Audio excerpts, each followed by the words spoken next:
Thanks, you Space Wolf. I love you. I love you.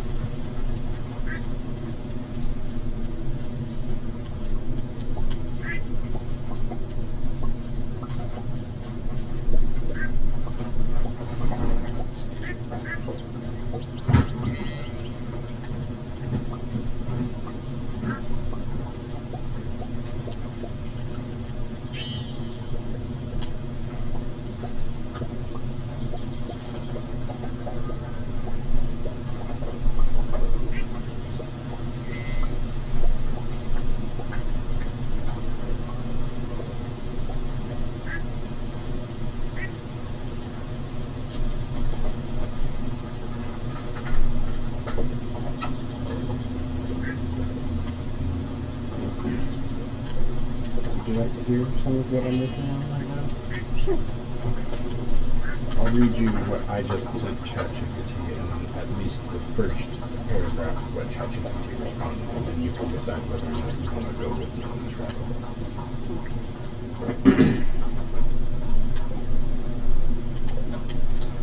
So jumping in here, well, if magic, chi, and chakras are all factional and merely criminally understudied and misunderstood, then there's every reason to suspect that vortices would appear in the casting of a spell or working. What if the objective is to create the same category, classification, or type of fractal vortex? The energy manipulation is the act of casting magic, but the resultant energy turbulence is impossible to see unless it somehow shows up on one of our computer scanners. So the point of all the bits of extra stuff are to help focus the energies into a form they've been in before and recreate the conditions of first success. To which ChatGPT has responded, that's an intriguing framework, essentially treating magic or energy work as a process of engineering specific vortex structures in an unseen medium. If that medium exists and follows rules akin to fluid or plasma dynamics, then the key to repeatability might not be in the intent alone, but in shaping the flow correctly. Interested in carrying on. There's this... Because it sounds like manipulating the flow of energy. Yes. Which is, I think I'm following. So, sure, you'll continue to listen. Okay. Fractals and vortices naturally emerge in nonlinear systems, from atmospheric currents to magnetic fields. So if energy manipulation is real but simply misunderstood, then it might follow similar self-organizing principles. That would mean spells or workings aren't just arbitrary symbolic acts, but carefully tuned perturbations in a structured field, whether that's electromagnetic, quantum, or something we haven't properly defined yet. The challenge would be detection. If the effects of energy manipulation only appear subtly in biological systems or subjective experiences, then modern sensors might not pick them up easily. But if they interact with known fields, say weak electromagnetic shifts, thermodynamic anomalies, or even subtle gravitational fluctuations, then there's a chance they could leave detectable signatures. If this were a research project, you'd need 1. A hypothesis about what kind of field or energy medium is being manipulated. 2. A method to consistently generate a specific vortex pattern, ritual structure, gesture, sound, material use, whatever it is. 3. A way to measure the output, even indirectly. Would you approach this theoretically for now, or are you entertaining ways to test it? Motherfuckers, what kind of resources do you think I have?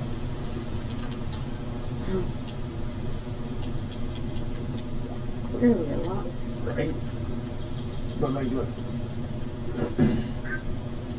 I'm pretty satisfied with this. We could never see before. For example, if you look closely, you can see as the outer ring of the vortex starts to break up. This is the moment before the really cool thing happens. I mean, this is cool in and of itself, by itself.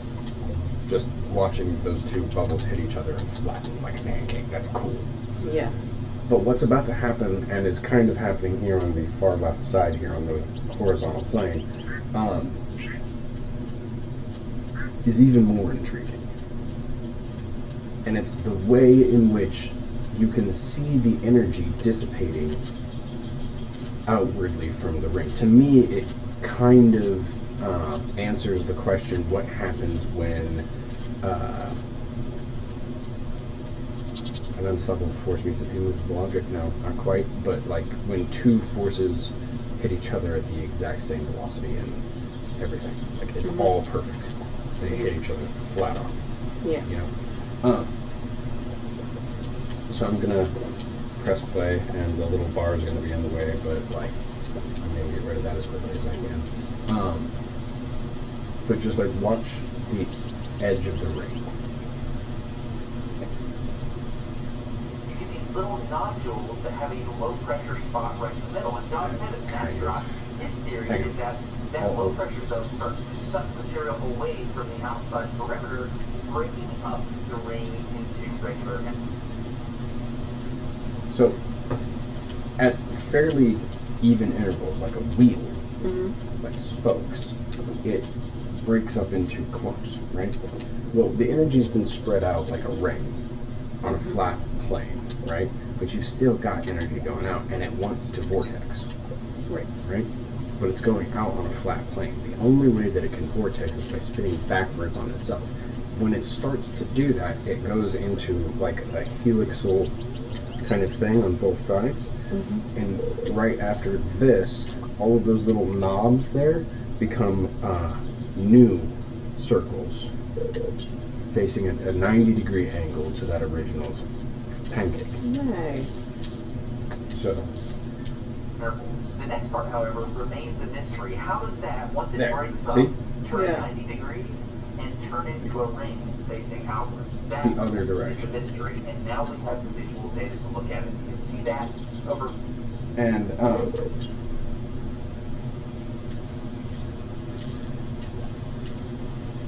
it's that tiny moment where the energy transfers from moving outward in a flat plane to terminating the kind of radial movement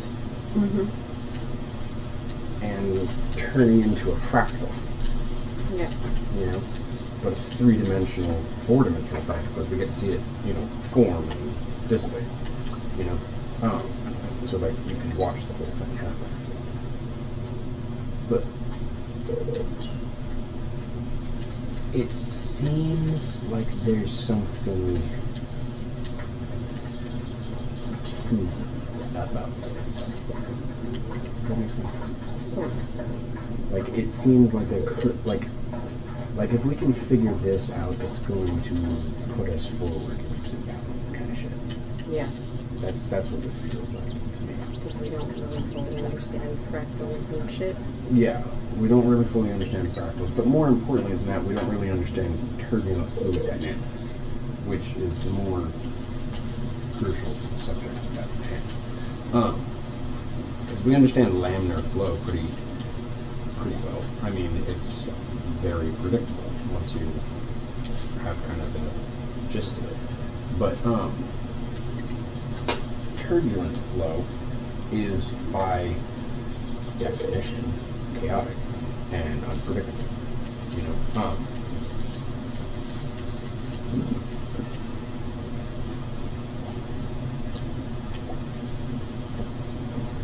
it does a good representation of depicting, you know, how air moves through the environment. It does a good it does a good job of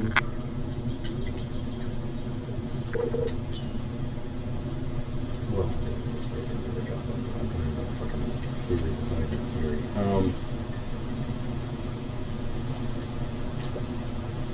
But like we've talked about how the really old dances, and even the dances you can see now, you know, often include Circular movement. yeah, lots of circular movement. The individuals spin, and then the entire group rotates, you know, simultaneously, which creates this rolling gear, kind of like very much a. It does this. does this stuff. Yeah. You know? And if you get that many people moving around in a circle on the ground, it's going to move the air above the people and in between the people, and that's going to create vortexes that impact the air above them. I mean, I've seen dune buggies out in the Nevada desert driving around in a big old fucking quarter-mile wide fucking radius circle and creating a fucking sand devil. Yeah. You know? Which I didn't know was possible. Can. Sure. You need Back to up. go potty. Back up. You need to go outside? Yeah? Okay.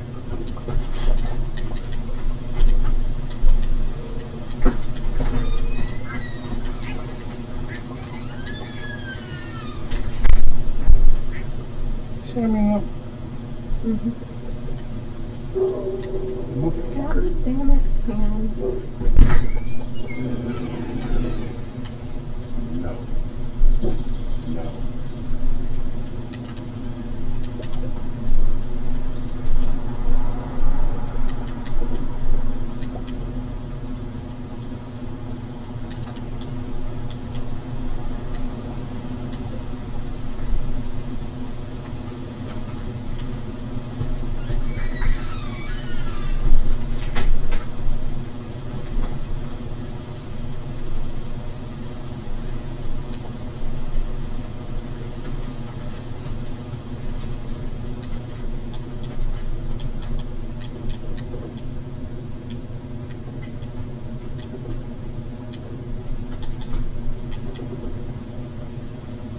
Methinks thou dost protest. Agreed.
What